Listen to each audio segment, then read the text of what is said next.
کل 14 اگست بھی ہے۔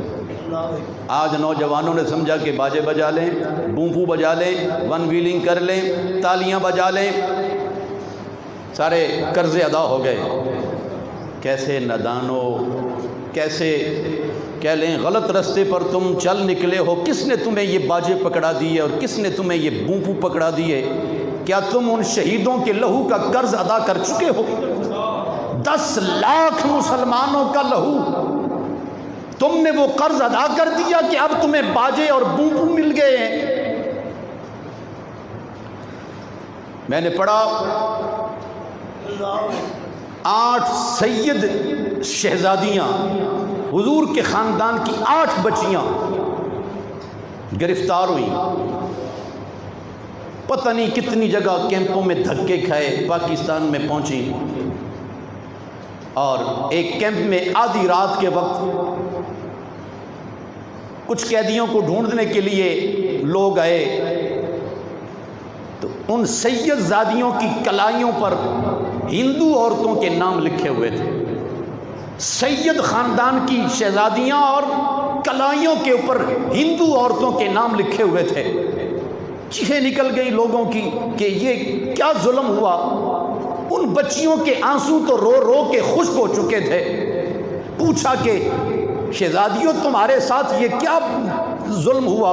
انہوں نے کہا جب ہم ہندوستان سے ہمیں اغوا کیا گیا، ہمیں گھسیٹا گیا، مارا اور پیٹا گیا، تو ایک جگہ ایک کیمپ میں ہندو ذلیل قسم کے نوجوانوں نے ہر کسی نے اپنی اپنی پسند پر توبہ نعوذ باللہ ہاتھ رکھتے ہوئے ہر کسی نے کہا کہ یہاں میری مرضی کا نام لکھا جائے، یہاں میری مرضی کا نام لکھا جائے۔ اللہ اکبر، یہ ظلم ہوا رسول پاک کی شہزادیوں کے ساتھ۔ اور آج ہم بومپو بجا رہے ہیں، آج باجے بج رہے ہیں، اور آج یوں کہہ لیں ناچ اور گانے کی محفلیں، تقریبات ہو رہی ہیں۔ شرم سے مر جانے کا مقام ہے۔ اور اللہ اکبر، ایک اور چونکہ آج سیدوں کی بات ہو رہی ہے، یوں تو 1000 داستانیں ہیں سنانے کے لیے، مگر میں سیدوں کی بات سنا رہا ہوں۔ ہندوؤں نے چن چن کر مارا، چن چن کر مارا۔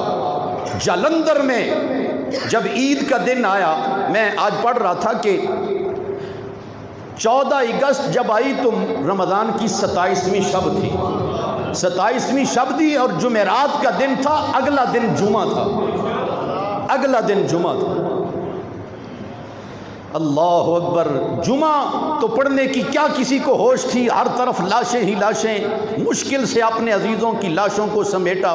جب عید کا دن آیا، جلندر کے مسلمان عیدگاہ میں عید پڑھنے کے لیے گئے، عید پڑھ رہے تھے کہ جلندر کے بدماشوں نے اور ہندو گنڈوں نے گنے اور بندوقیں اور گولیاں اور خنجر لے کر جب نمازیوں کا سر سجدے میں تھا تو گولیوں کا وہ می برسا، 1000 ہاتھ سر سجدے میں گئے، کوئی بھی نہیں اٹھا، کوئی بھی نہیں اٹھا۔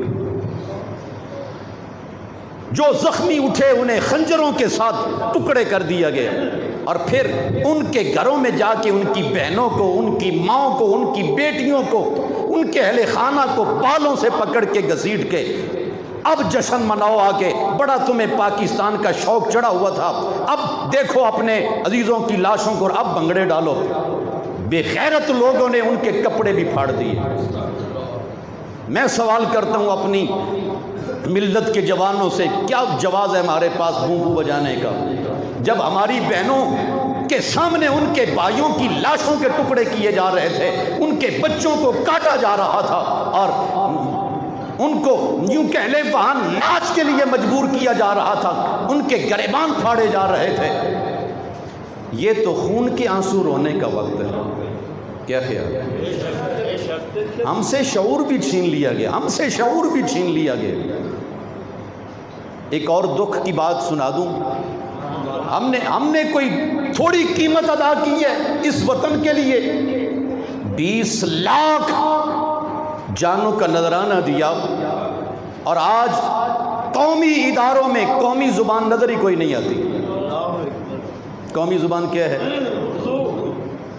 تھوڑے سے حضرات بولیں، باقی سارے ہی چپ رہے ہیں۔ قومی زبان کیا ہے؟ قومی لباس کیا ہے؟ ہم سوال کریں اپنے آپ سے کہ بزرگوں کی شہادت کا کوئی نشان تو ہمارے وجود پر نظر آنا چاہیے. پھر ہوتا کیا ہے؟ وہ چھٹو جی یہ مولوی بڑے تنگ نظر ہوتے ہیں.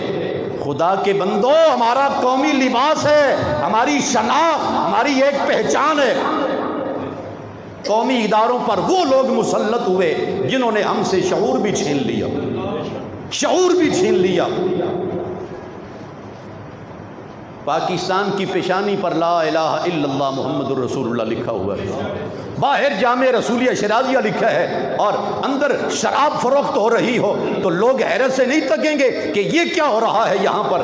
پاکستان کی پیشانی پہ لا الہ الا اللہ محمد الرسول اللہ، لفظ محمد کا مقام پوچھنا ہے تو کربلا والوں سے معلوم کرو.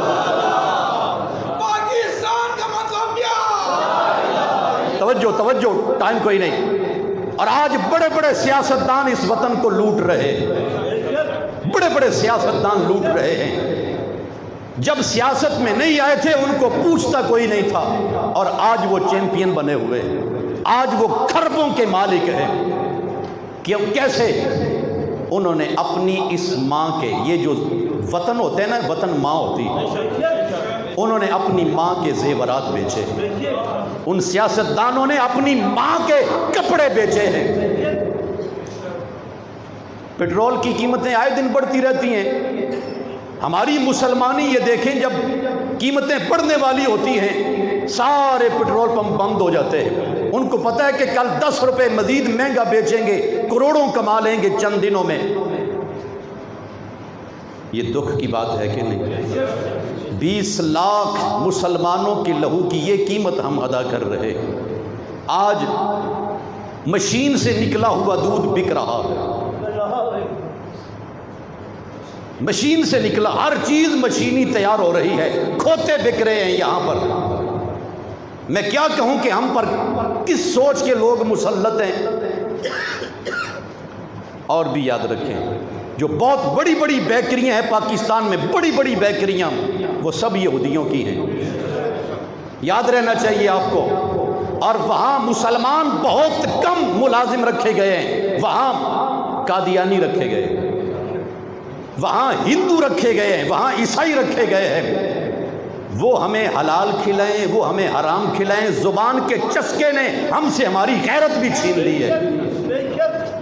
ہمیں ماں بہن بیٹی بیوی کے گھر کے ہاتھ کا پکا ہوا کھانا اس میں مزہ ہی نہیں آتا.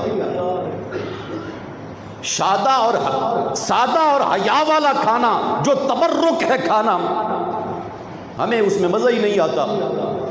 بڑے بڑے مہنگے ہوٹلوں پر جانا، اور آج تو یہ کھانا پینا ایک بہت بڑا بزنس بن گیا ہے. اللہ اکبر. ان سے پوچھو کہ وہ، میں بات سنا رہا تھا، گرداسپور کا سید گھرانہ، 20 سینکڑوں مرد عورتیں،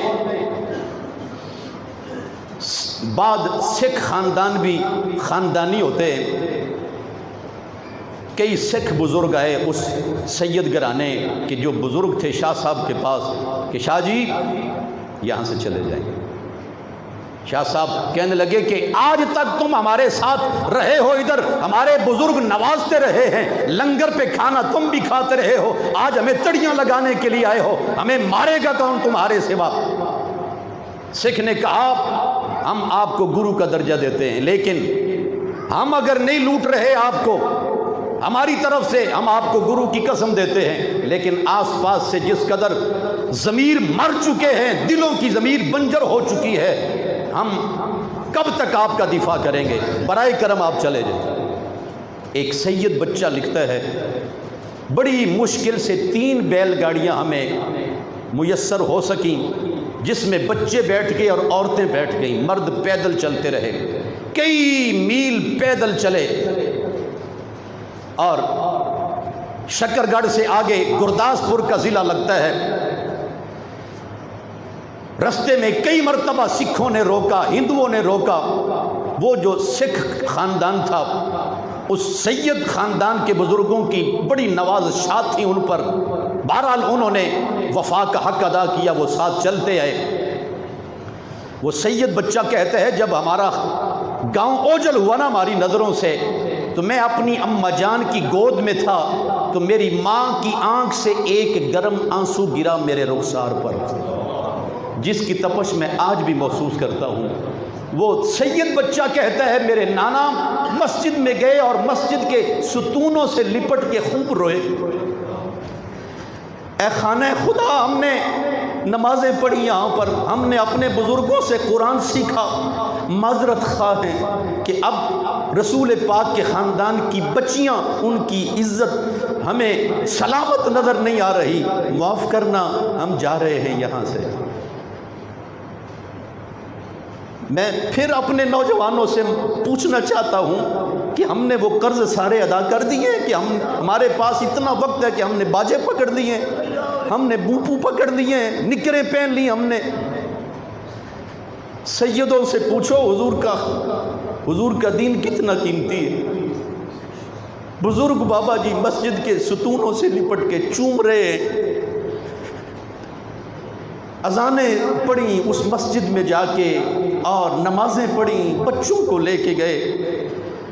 تو جب مسجد کے مینار اوجل ہوئے نا، تو ہر سید ماں کی آنکھوں میں آنسو تھے، ہر سید بزرگ کا دل بجھا جا رہا تھا، خدایا یہ مسجد تیرے حوالے، یا اللہ یہ مسجد تیرے حوالے، ہم جا رہے ہیں یہاں سے۔ اور جب کنارے پر پہنچے، راوی دریا وہاں قریب بہتا ہے، تو وہاں پھر وہی تھا جو آج یہاں ہو رہا ہے کہ پٹرول کی قیمت مہنگی ہو جائے تو پٹرول پمپ بند ہو جاتے ہیں، وہاں چند ایک کشتیاں اور لاکھوں لوٹے پیٹے لوگ۔ تو وہ سید بچہ کہتے ہیں میرے نانا جی نے خاندان کی عورتوں سے کہا کہ اپنے کانوں سے بالیاں اتار دو، اپنی چوڑیاں اتار کے دے دو، اپنے کانٹے اتار کر دے دو۔ یہ امام عالی مقام کے خاندان کی بچیاں، سامنے دریا ہے اور خونخوار موجیں ہیں، تو جو بزرگ تھے خاندان کے عورتوں سے زیور لے کے ملاحوں سے کہا یہ رسول پاک کی خاندان کی بچیوں کا زیور ہے، یہ لے لو اور اس خاندان کو کشتی میں بٹھا کے برائے کرم، یہ رسول اللہ کا خاندان ہے، برائے کرم ان کو دوسرے کنارے پر عزت کے ساتھ لے جاؤ۔ تو حاضرین ذوی الاحترام، آج ہماری نوجوان نسل کے پاس وقت نہیں کہ وہ آزادی پاکستان کی ان داستانوں کو پڑھے۔